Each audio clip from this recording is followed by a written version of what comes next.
Yes, guys, I'm Si. Welcome to Cardiff City World. Welcome back to the channel.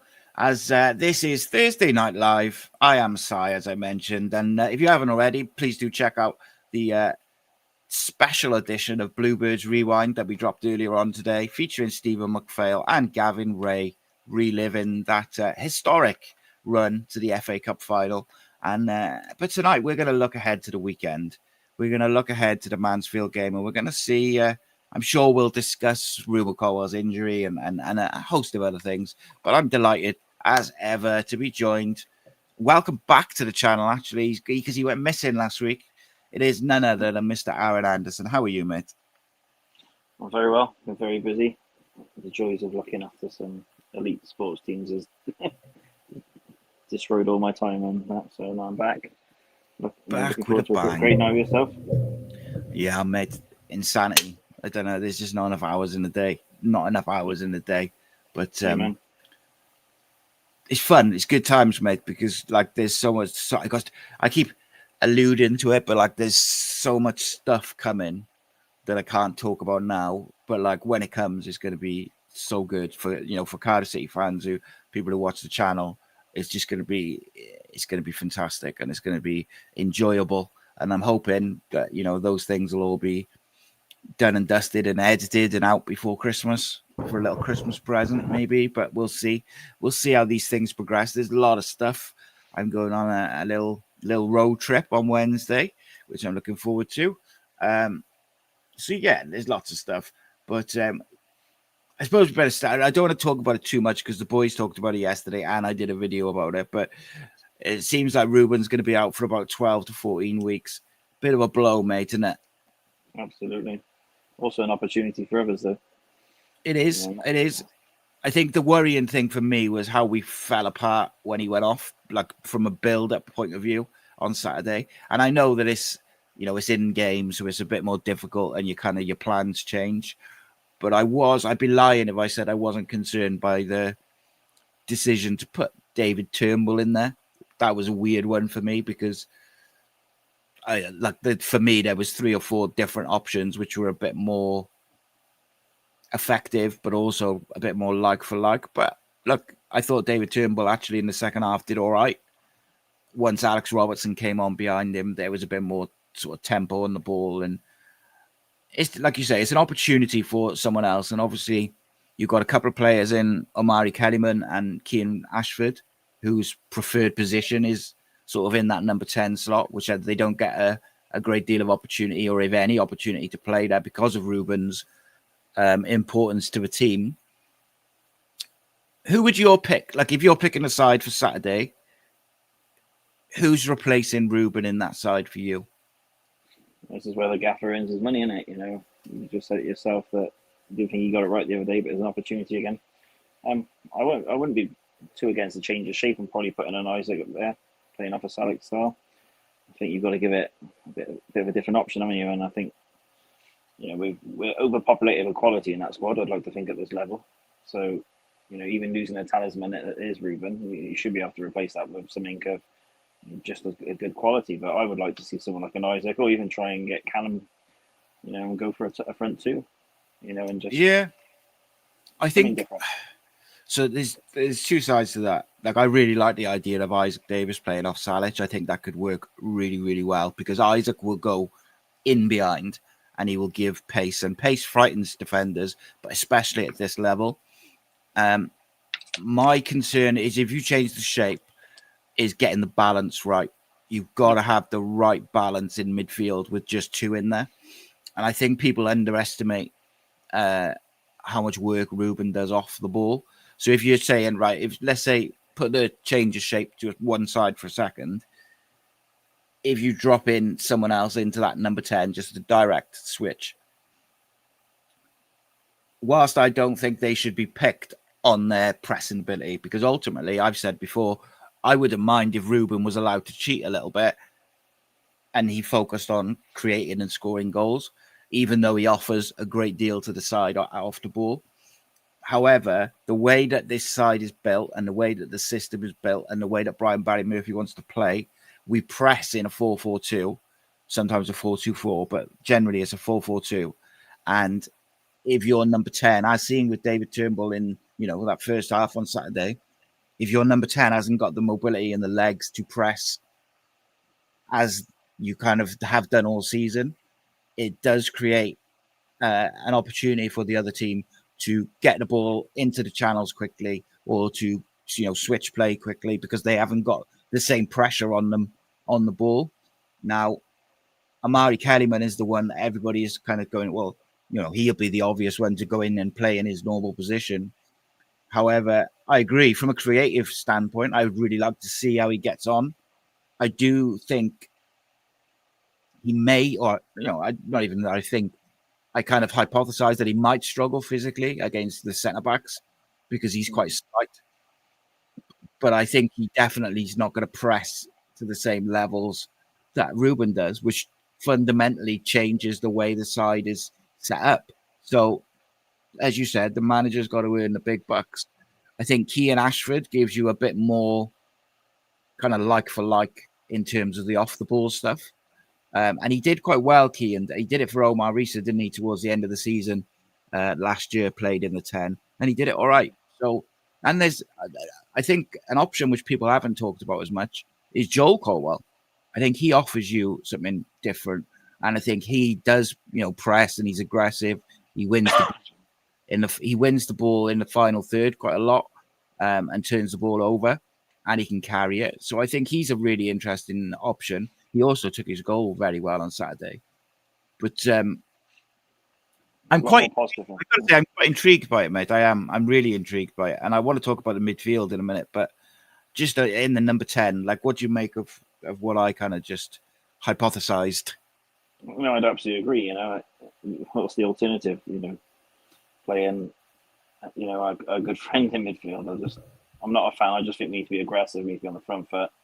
You've got so much ability, you've got so much mobility, and utilize it. And when you bring someone on like a Di Turnbull, it sort of slows the game down, just kills it. Where Cardiff City are not about that. It's about being aggressive and all the stuff we've just spoken about. So, if you're playing against us and you see a Di Turnbull in midfield straight away, you've got the legs on him.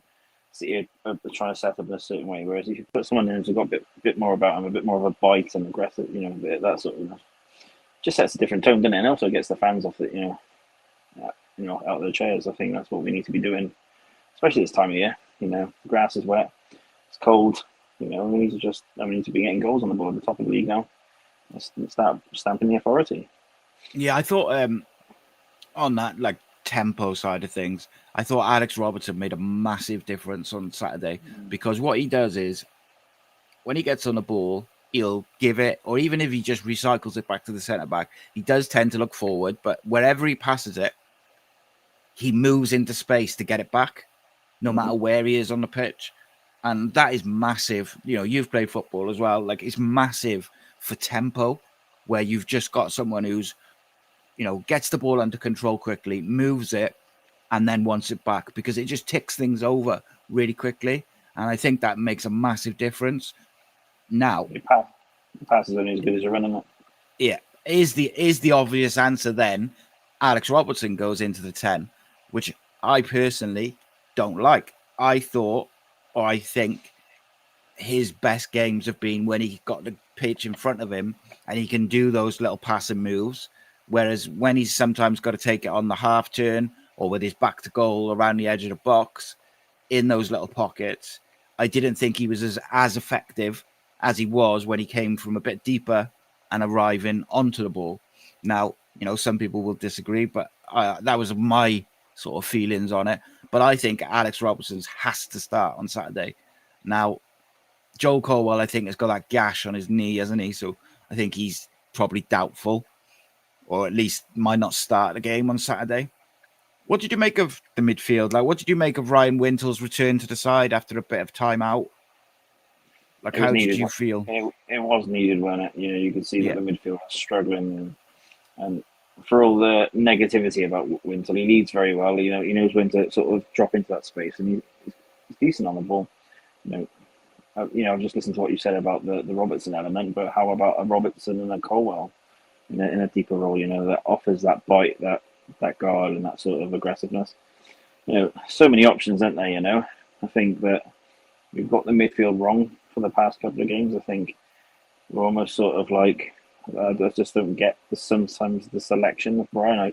I can only assume it's for sort of control and balance. But I just think when you look at that team, you look at that squad, we're better when we're aggressive. We're better when we're on the front foot, and to be able to get players like Salah and that play, and we need to be able to create space. And you don't do that with certain players, and certain players you do. But it's easy doing it from the armchair, isn't it? Whereas Brian has to do that from the thing, but he just needs to get it right. I think there's been a few weeks where that midfield is, you got the centre halves wrong for a period of time, and now he's addressed that issue. I think this midfield three now has to be looked at, and I think that's the only sort of thing that's holding Cardiff City back at the moment. Yeah, it's just finding the balance, isn't it? Like the personnel now to do the job. And I think it's really interesting. I see a lot of people that generally on social media and comments and stuff, the two sort of favourite people for this number 10, like to replace Ruben effectively, seem to be Kellyman or Callum Robinson. Now, Callum Robinson for me, and I've said this before, so I'm not really changing my tune, off the ball just doesn't do enough in terms of, particularly when he's in one of his runs where he hasn't scored for a couple of games because he's quite streaky. He doesn't offer enough, and I think that's a big problem in a team that needs to be on the front foot and needs to be aggressive. You need to be busy and you need to be pressing and you need to be moving. However, when we have the ball, he's very intelligent. His movement off the ball is good. His link-up play is improved massively. But I don't really want to see Callum Robinson dropping into the 10. I want to see Callum Robinson in the box, playing off the last man, getting into shooting opportunities. And I find it like really conflicting because I think Yusuf Salic has been really, really good the last couple of games. However, it was interesting listening to Brian last night. I don't know if you've seen it. He was on with Rob Phillips and Nathan Blake, and he was talking about Salic needs to be a little bit more elusive, and he needs to play on the periphery of the centre-backs rather than looking for the contact.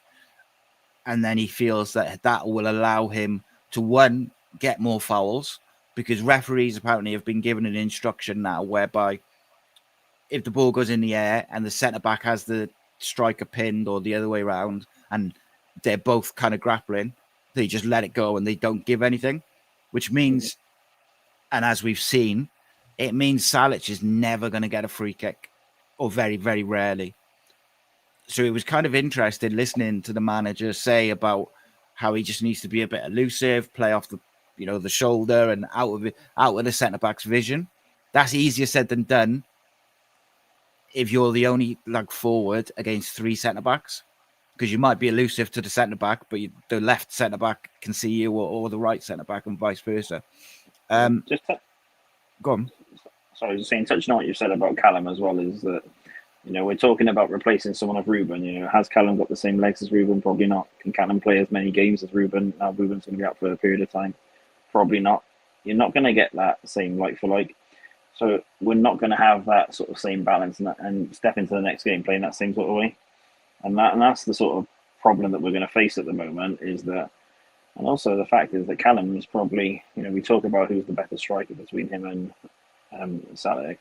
If one of them gets injured, we've got a bit of a problem before January. And we've always have to manage Callum. Is it wise to be playing him in a role that's going to burn him out and he's not going to be able to? I wouldn't want to do that personally. You're absolutely right. He gets us a goal, but you can expect Callum to be doing 70 minutes Saturday, Tuesday. It's just not wise, especially when you've got players that now fit that role, and Callum offers you a different option. And how many games is when we've sort of started with a Callum and brought in a Salah and actually changed the game, and vice versa. You always need a plan B. And my choice for this Saturday specifically, I would go with Chris Willock in the 10. I would go with Willock in the 10. I would go with Isaac on the left and probably Kellyman off the right, with the idea of Kean Ashford coming off the bench, either wide or in the 10, depending. There's two reasons for that, really. Is one, the Cardiff City pitch is nice, big, wide, and I think that Kellyman enjoys that space where he can get the switch ball and he's isolating the fullback. We just have to get back to getting those switch balls to him early. I think Chris Willock has been in fantastic form. I thought he looked really, really sharp on Saturday. And I think he just looks like a natural 10. He drifts into those pockets anyway, and he can go left and right-footed. I think he could really excel in there, particularly if you get an Alex Robertson behind him with one other. Now, if Joel's out, I'd probably go Wintle and Alex Robertson and give Robertson a bit of freedom to be box to box, because I think that his link-up play with Willock would then open up some avenues. On the Robinson, the Salic thing, I agree with you. I don't think Callum can do Tuesday, Saturday. And somewhat we are a bit up shit creek if one of them gets injured. But at the start of the season, the manager said that he views Isaac Davis as a centre forward. But because of the way the squad is, he's going to play largely wide.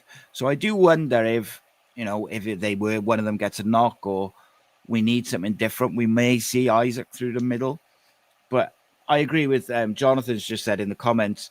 Do you think Kellyman's pace in behind Salic could be a threat?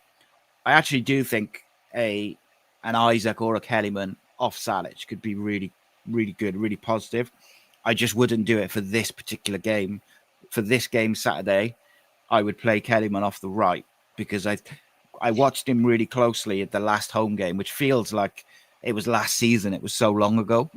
Yeah. And me and my son were watching him, and he had so much room, but we weren't getting the ball out. We weren't doing those long diagonals. I don't think Fish started, if my memory serves. I think it was Dylan and Callum. I might be wrong on that because I'm good off my memory. But I just remember the switch was on, but instead of doing the long, quick switch, which we've done all season, we kind of went sideways and around. And then by the time he got the ball, he was marked. But it's definitely fascinating. I do really like that fluidity of the three behind Salic you've just spoken about. My only concern is they would need to be able to be fluid. It's not a shape that can be rigid with those sort of players. But I think they're all intelligent enough to absolutely. Do that. It'd be more if they're told not to, as opposed to football intelligence. Yeah, true. But I think that you're absolutely right. An Isaac and a Kellyman being able to run past the centre forwards. A Willock being able to drop into that position he likes to on the left sometimes, and those dreams are made of, isn't it? In reality, if you're playing FIFA or Football Manager, but it's about getting them in space and giving those opportunities. But the other outside of it is Kean Ashford obviously missed Saturday, but before the international break, he'd come back into the side and was looking really, really sharp. Yeah, I wouldn't be shocked to see him get a start, whether it's in the 10 or wide, because I think he gives you a lot of aggression off the ball. He's got a really high football IQ, Kean has, in terms of the spaces he takes up. And generally speaking, he had that funny spell, didn't he, earlier in the season where people were getting on his back a bit. But generally, his final decisions are very good, like when to pass, when to shoot, when to slot it in. And I think, again, maybe that's a good one. But definitely as well. I'm talking about a front three. He's the sort of player that could come on and play anywhere across that three. Yeah, and you can imagine it gives you a bit of flexibility. 20 or 30 minutes left, and you've got him as a finisher. So, young energy. It's great, isn't it? And on that, mate, on the last sort of 30 minutes, I said it at the Leyton Orient game, and I was equally critical of the Reading game, I think it was. No, what was the game where we got done right at the death away from home with that curler into the top corner? That was Bolton, right? Bolton, that's it, yeah. So I was critical of him, the manager at Bolton, for not influencing the game with his subs. And Leyton Orient, he absolutely changed the game by putting triple sub on at the hour mark and got us. We won the game within probably 5-10 minutes of those subs coming on. And I thought the game was getting away from us a little bit on Saturday. We'd lost control of it. Northampton were pushing and pushing and pushing. He brings on the triples. He brings on Alex Robertson, Chris Willock, and Perry NG, and it changes the game. We get control of the ball. Alex Robertson's getting on the ball. Chris Willock is pressing really intelligently, not constantly, but really intelligently, carrying the ball intelligently, crossing and stuff like that. And what Chris Willock did is he freed up Joel Bagan, and Joel Bagan put a couple of really good early crosses in, like almost diagonals from just inside the opposition half. And Salic obviously scores from one of them, but it's disallowed. Yeah. And obviously Perry NG gave us stability with Capaccio going up to right wing. Now, the manager deserves a lot of credit for that, because that game was getting away from us. And, when they scored, we could have easily, on the back of the Blackpool performance, we could have easily fallen apart, because we are a young side.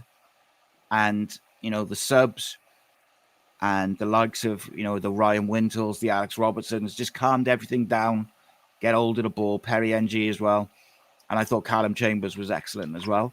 And you got to give the manager credit, mate, because it takes a brave manager to make 3 subs and go bang, because 3 subs can be very disruptive, or it can change the game. So you have to get those subs spot on. And he did, and he just lastly on that, he didn't bring Callum Robinson on for, in that game, which I'm sure there was people moaning about or criticizing him for. But when you look back at how that game developed and how things worked out, it was the right decision tactically. Now, obviously, if the game goes the other way, people are going to ask questions. But I'm interested. Like, I love the tactics, mate. But he's a very young manager as well. If you look how many first team games Brian's actually had, it's not a massive amount as a manager, is it? He's still learning, is plying his trade as he goes. So you're gonna get it right sometimes. You're gonna get it wrong a lot of times. But how many times previous Cardiff City managers closed up with subs? And all I look for when he makes these changes is positivity. And he goes for it. And to be fair, by bringing on the Turnbull the other occasion, his subs are very positive. They are very impactful, and they get City on the front foot, and that's all you can ask for. But the tactically, it's very, very interesting, because we sit there and every week we all have an opinion on what we think he's going to do, and he just completely does something different. But yeah, and I think so. Like for Saturday, I think Joel Colwell's 50-50. He had a nasty gash on his knee against Northampton, so there's no need to risk him really. Like if he's fit enough for the bench, then have him there just in case. Dylan has got a reoccurring groin thing, which is kind of they got to manage. Same with Will Fisher's knee. They're going to have to just manage week to week. Sometimes it's all right, sometimes it's not. From what I gather, Dylan's been struggling this week, so I'm not sure if he starts and gets in. Will Fish, I thought, looked a little bit, what's the word? Not leggy, but he did look like he was feeling his knee against Northampton. And he had a torrid time against Ethan Wheatley, but he also made some such important blocks, put his body on the line, and stopped almost certain goals. So, that's the mentality that this team must have, is that even if you're having a bad game, or not even a bad game, because I don't think he was bad. I think he had a difficult afternoon against a good young player, and obviously the booking didn't help him.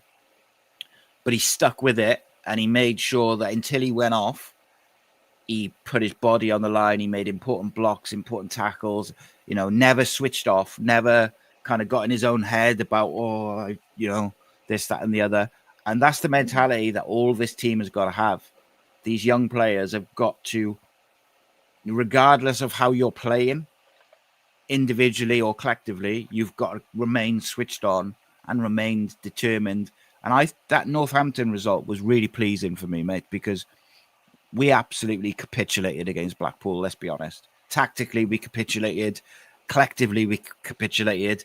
Individually, we capitulated. It was really worrying. But it's the only time it's happened all season. And it was important that there was a good response. We had the early goal. Obviously, the Ruben injury disrupted us a bit. But I thought, like I said, the second half, I thought we were very good. These games are going to be difficult. You're going to have to defend. Just because you've got a better squad on paper doesn't mean you're going to win every game 3-4-0. Like, you're going to have to defend and defend properly, and you're going to have to put your body on the line. And as we've seen, you're going to have to rely on Nathan Trott to make a couple of worldies here and there as well, mate. I know you're a goalkeeper.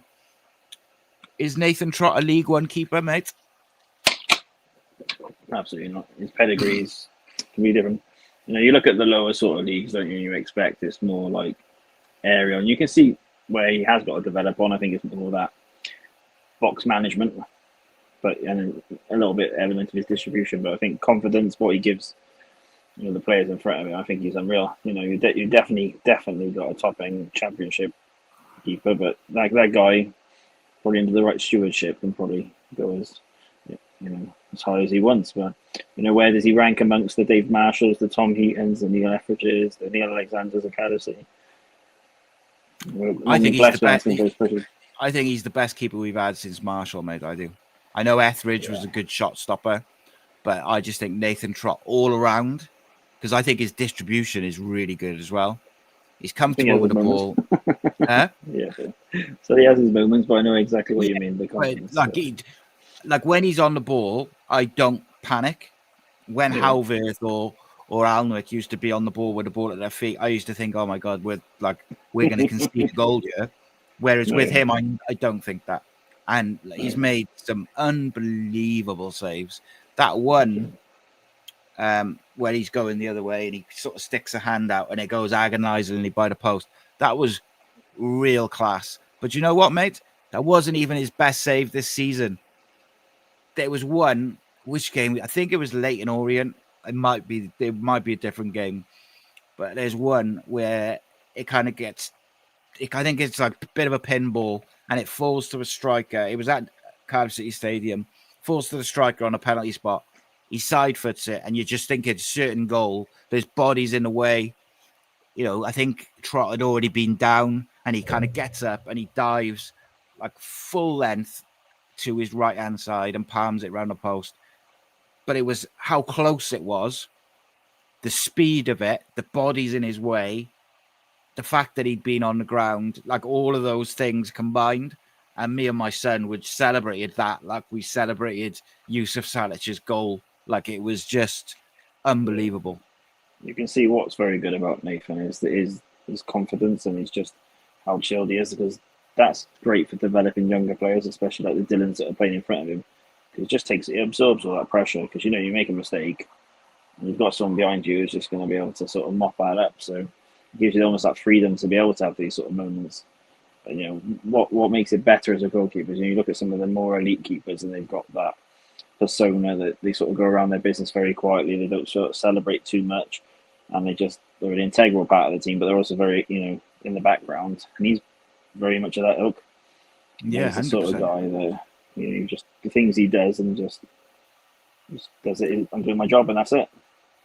Do you think so? Let me ask you this then. In your opinion, as a gloveman yourself, what level do you think he's at? As in, do you think he's a League One goalkeeper? Do you think he's a Championship goalkeeper? Do you think he's a lower Premier League goalkeeper? Like, where do you see him in terms of ability and performances this season? But like now, so he might improve in the next few years, but where he is now, what sort of level do you think would be his level? If I was asked to answer your question honestly, I'd probably say he's a low-end Premier League keeper. I think his shot stopping is up there with some of the best keepers you'll see within the Premier League. The other little bits, it's just that there's a couple of times when the ball comes in the box and he sort of roots to his line a little bit. But that's stuff that they can educate and they can learn.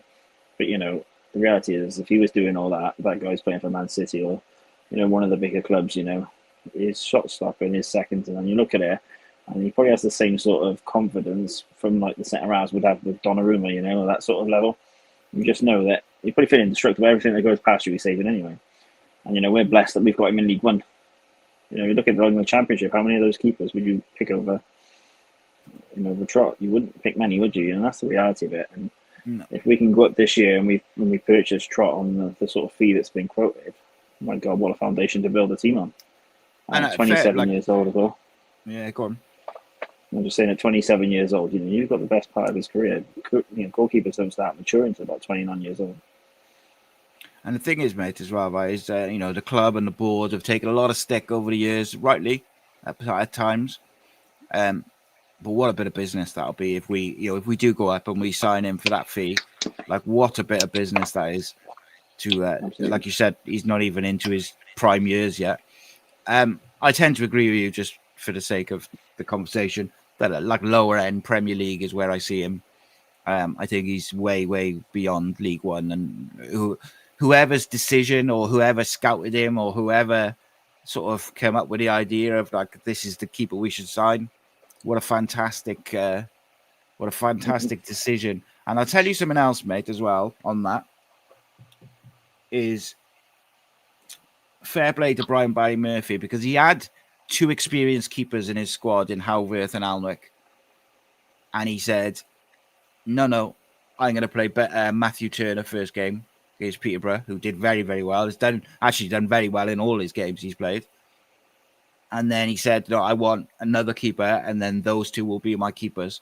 And I'm sure that there was certain people at the club at some point where, well, we've already got two experienced keepers. Do we need to put that money there? So, fair play to whoever made those decisions. Fair play to the manager. I think it could be the difference. But I think he's saved us already 15 points this year. There's a little thing, and it's still November. We were taught in like academy football, and it would be that the goalkeeper would normally save you between 9 to 11 points a season. But if you look at him, he's easily a 15-point keeper. But touching back to what you just said about him, it's a Man City thing, isn't it? When Pep steps in, first thing he does is replaces Joe Hart, who won all that with Claudio Bravo. City do the same sort of thing. Jack Alwick, was not a bad goalkeeper, but he clearly didn't fit the footballing philosophy that what he wanted to implement. There's no prisoners, is there? And he made that change to better the style of football and better the team, and he made the right choice. Interestingly, I also think that, of course, he wants a keeper who can play the way he wants to play, but I also think he wanted a keeper who was an incredible shot stopper, because of the way he likes to play football is quite open. And like Jonathan's just said there, Trotter's faced the second most amount of shots this season. We're only ahead of Blackpool for shots conceded. And when you look at it like that, if we didn't have a keeper who's good as him for shot stopping, we might not be where we are. Do you see what I mean? Yeah. So it's, it's a very important decision. It's high risk, but there's high reward from it, And that's where we like to play. It's not just a great brand of football to sort of witness every week, but I'm sure other clubs come and watch us and think, actually, it's a good, decent style of football. You know what I mean? Mate, it's good to watch, if nothing else. And also, look, we haven't clicked yet. And I've been saying all season, these young players will learn. And I think Northampton game showed that. I thought we learned a lot of lessons from the Blackpool game. We didn't panic. When they scored, we didn't go like leaving one defender at the back and like going hell for leather. We just kept doing our thing, got control of the game, and then we won it with quality. And I think ultimately that shows that they learned a lesson from the Blackpool game, and that's what they've got to do all season. But there will be a period this season whereby it all clicks, and we'll play some real silky football, some real 1-2 touch, and we'll score some great goals. I am hoping that purple patch, when it all clicks, is around the middle of December to the middle of January. Because if that is the period where we click, we could be away from everyone. The way this league has gone, if we can put together like a string of wins, we could be out of sight. And that's bizarre when you consider we haven't really looked that great. But it's just the way the league has gone. Sorry, one thing just on the Trot thing as well is, as an ambassador and as a role model, for Dennis, for Turner, for young Hicks and that, what a role model to have for the next generation of keeper. We're hearing good things out of the academy about some of the youngest coming through. Matt Turner, that everyone thought was a crap Welsh League goalkeeper, it's an absolute incredible performance this year. What better to have someone not just of the quality and the ability, but actually you can tell he's a leader. You can tell he's got that in him as well. So it's just touching back on that. I think it's a great asset that Cardiff City have. But yeah, absolutely, got with this team, when it does click, I'm scared whoever we play against, to be fair, because we're scoring goals, but hopefully it'll be against Stevenage, mate. We played them twice in the space of a couple of weeks. So hopefully that'll be they'll be the games where it clicks, because they'll be massive games. Yeah. Just going back to the mentality thing, which I was saying about Fish, where he had a difficult evening and then, still contributed massively to making sure we won the game. Callum Chambers had a really, really tricky, difficult start to the season, to the point where he was dropped. And, I think if you ask most City fans who's their preferred centre-backs, if they're all fit, I think most people say Fish and Lawler. But Callum Chambers has come back into the side and has been really, really good. Really, really important part of what Cardiff are trying to do. He's had a couple of off games, don't get me wrong. I thought he was pretty poor against Blackpool, but so was everyone. But I thought he was every bit the captain, the leader, the centre-back on Saturday against Northampton. And that's what we will need, because we don't, it's what we got. Him, Wintle, Trott. That's about it for experience. Callum Robinson, Chris Willock. That's it, really, isn't it, for experienced players? Perry NG. What you've just said about Chambers and his mad, I was a critic of his for his performances, but as a leader, you can't and as a role model again, can't knock him. The guy doesn't get many games, doesn't moan about it, supports the club, supports the manager and everything he does. Help, you see him on the side of the pitch, whether he's not commanding, he's the first there to sort of mentor and that. And they're the sort of the real, Cardiff City is always renowned for having some bad eggs within that team and that club in the changing rooms. We were all critical of Callum being given the manager's job, the captaincy. You can sort of see why, probably to an extent, he's been given it. Because I've never known this side of him, to be fair, but he just goes about his business, and he's put in some real decent performances recently, and it's like, wow, where's this player come from, But it's having that mentality to, he's the captain, got dropped, didn't sulk, didn't throw his toys at the pram. He is one of the higher earners at the club. Didn't cause a problem, didn't do anything, I should be playing, I'm the captain, I blah, blah, blah. Got his head down and earned his spot back. And now, look, if everyone's fit, he might drop to the bench again. But again, he won't sulk, he won't think, just head down, team first, lead by example to these young players. And do you know what's really interesting? Earlier at the start of the season, I asked the question when they announced the captain. I thought it was a bit weird that Brian Barry Murphy doesn't pick the captains of his teams. He lets the players pick them. But actually, what it allows you to do, if you didn't pick the captain, it does allow you to drop the captain if you need to. Whereas if it's your guy who you've picked as the captain, I think you're more likely to, first name on the team sheet sort of thing. So I think it gives you a bit of flexibility whereby the players picked him, so he's not necessarily your guy. I'm sure they work closely together and stuff, but I just mean in terms of cold hard, what's the best team for this week? It's like a complete fresh slate, isn't it? Absolutely, and like you said, it's also who the players respect in it, who they look up to, who they're going to get the most out of. And clearly the players see something differently than the fans do, because none of us would have picked that. No. But I think, I think both Callum Chambers and Ruben have led the team really well, by and large. Mm-hmm. I think you've seen different qualities in Ruben that you didn't see previously. You see, like we just said about Callum Chambers. And I am hopeful that the mentality of players like Fish and Chambers and some others who've had difficult periods, or even Perry NG, who said himself he hasn't played as much as he would like, but he's so team orientated that he's having the most fun he's ever had at Cardiff playing. Like, I'm hoping that mentality of team first and doing things the right way, setting the standards every day, will rub off on David Turnbull, who's been in for some criticism and has probably struggled a little bit to find the rhythm and find the form. that he can come good as well, because he should be able to, shine at this level. I just think sometimes he wants too many touches and he's too safe. I'd like to see him take some risks, if I'm honest. Absolutely right. You don't play for Celtic and be a bad player, do you? He's scored. I think it's about getting him in the right areas as well. Though, to be fair, he tends to be much more, operational when he's in that sort of forward-thinking area with the opportunity to shoot and so that. But during transition, I think he's a player you sort of have to bypass because he just takes that extra touch, extra pass, and we don't need that, to be fair. Yeah, So we talked about balance, mate. What is the right balance in the midfield area and the wide areas? Like, where do you see the best sort of qualities, the best balance?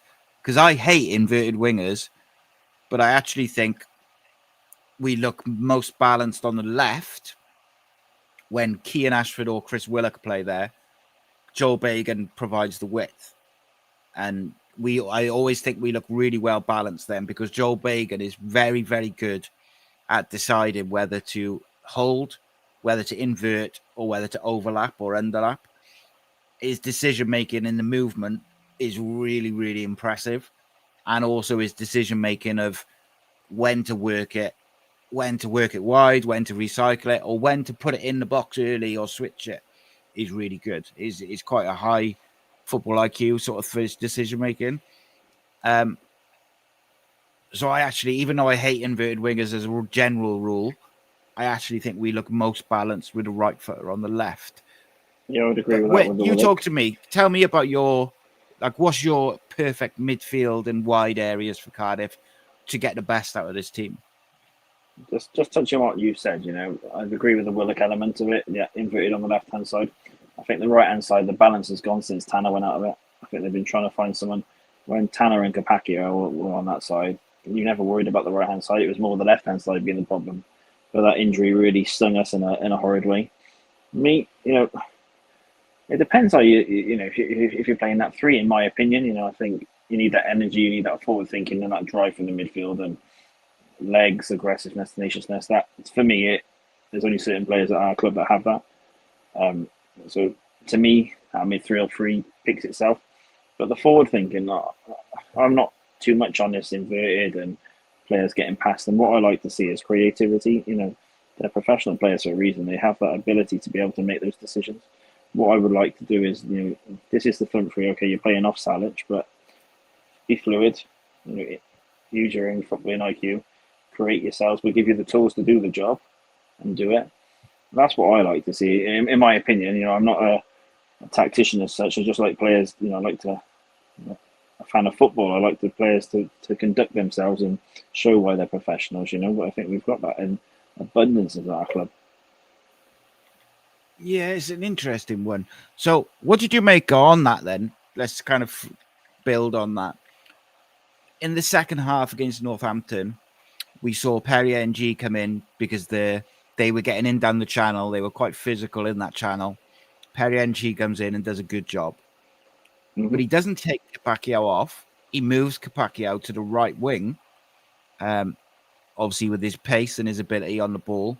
Another one, by the way, whose IQ in terms of deciding when to invert and when to overlap, etc., is really quite good. Would you be disappointed if we started with that on Saturday? No, because Capaccio was a right winger by trade. That was what he was playing academy football at. And people don't see that because maybe they followed, that element of football. I'm not against that. I think Capaccio gives you that engine, it gives you that drive. It's a different sort of play. He's the sort of player that gets past the man. But it gives you that defensive solidity. And you also got Perry can play.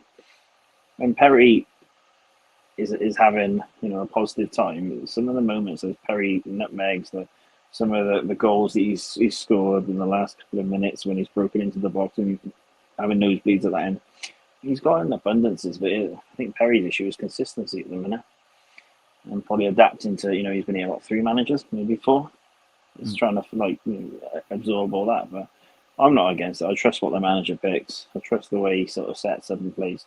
I just want to see it aggressive. Do you think the fans...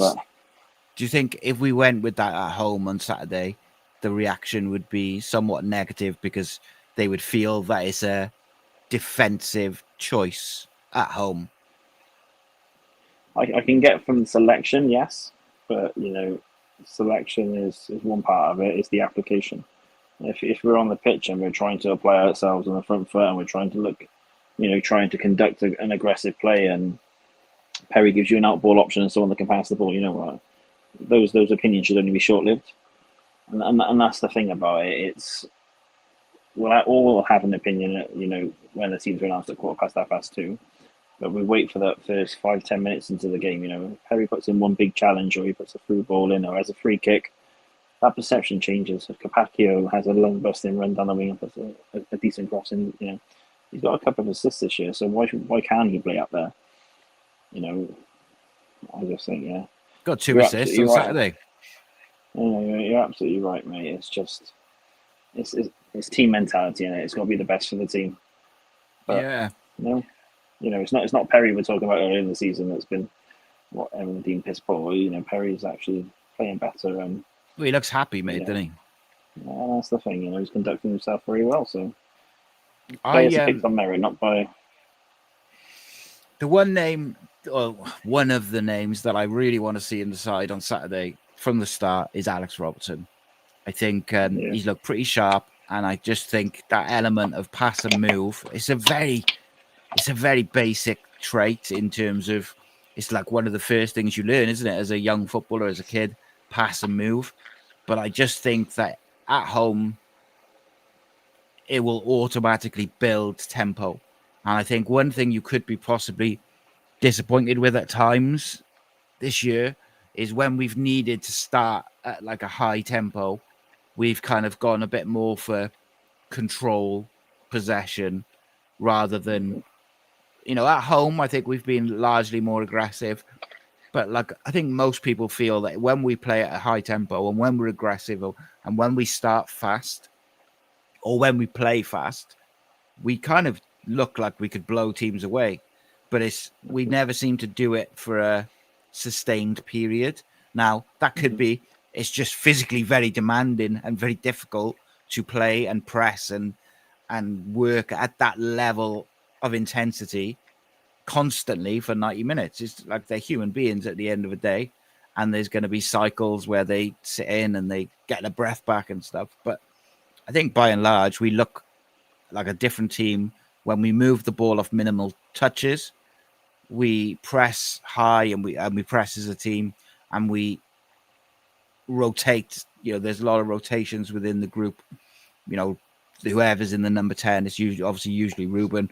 When he finds those little pockets, and his teammates are using him as almost like a little wall, just bang, bang, bang, and they move it quickly. And Ronan Capaccio has been a big part of that. So possibly, if he were on the right wing, maybe that means that you are moving the ball quick and you're using Capaccio's pace to get round the outside. I do think Kellyman would be a little bit unlucky not to start. But as I mentioned at the top of the show, for anyone who's joined late, if I was picking, and then this is only my opinion, I would keep Kellyman wide for this game at home, wide pitch, get the ball to him early and isolate the fullback. And I think he could have a field day because of the amount of room he'll get. I think what you'll find in this game as well is the selection and the fans' opinion will be more driven on that midfield three. I think that's where fans every game are looking at first and foremost too, because it's probably the talking point at Cardiff City, and it sort of sets the tone. So I think that's the bit that. But home game, first game in a couple of weeks. That's you just need to get on the front foot, and they need to get 3 points, need to get some goals, and just build on it. So I want to finish off on Amari Kellyman and what you've thought of him, on his loan and stuff. But before we get to that, let me just throw this one to you. We know that a manager is big on youth. We know that he loves playing young players. He loves coaching them, teaching them, and bringing them into the first team environment. We've already seen Troy Perrott in the cup games, and I think he did pretty well in all of them. Do you see a world where instead of going with any of the other options, the manager goes with Troy Perrott as a Rubens replacement? Honest answer, no. The reason I say that, and I'd love to say yes, is that I think there's so much pressure and riding on its promotion, or probably the pressures that Brian will be under from Vincent. I don't think it gives you that opportunity. I think if you're bringing him into the squad and from the bench, you can see that. And I would love to see, in these sort of games, you'd be able to give him that starting opportunity. But I think it would be unfair in the league with where we're at and what we're trying to achieve to probably put a lot of that on players. I think he deserves to be in and around the first team, absolutely. But, I think the pressure that Vincent would probably put Brian if you've selected a player like that would be unfair. It would be difficult, but I think there's a world where it could work as well. And there's definitely a world where he could do it. No, I absolutely agree with that. I think ability-wise, I think yeah.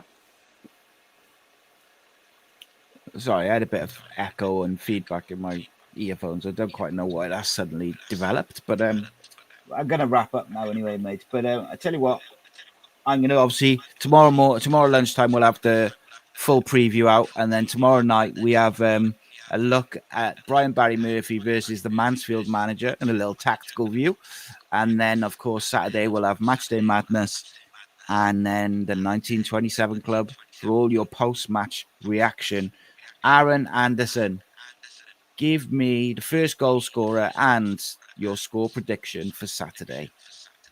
It's going to be Yusuf. And I'm going for a 3-1. What about yourself? Chris Willock, 3-0. I love that. But I actually think Yusuf Salic is going to have an absolute worldie of a game on Saturday. It's coming. I think he's been very, very good recently. And I love the fact that he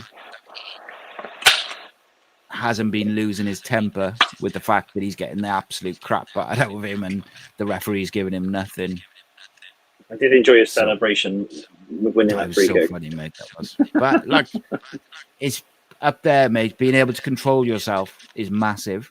And at the start of the season, he looked angry a lot because he wasn't getting the ball and he was getting fouled and the refs weren't giving him anything. But now he just gets on with it. And I love that because it means that he's just focused on his job and he's just, he'll score goals. I'm pretty confident he'll still score 20 goals this year.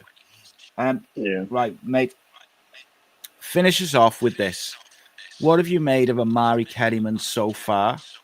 And what are your hopes for him for the rest of the season? I'm impressed, but I think there's a lot more to come. I think you see glimpses of the reason why clubs paid a lot of money. I don't think it's worth the 20-odd million, but you can definitely see why there's definitely a young and great player with so much potential. There's moments in the game where you just think a little bit more.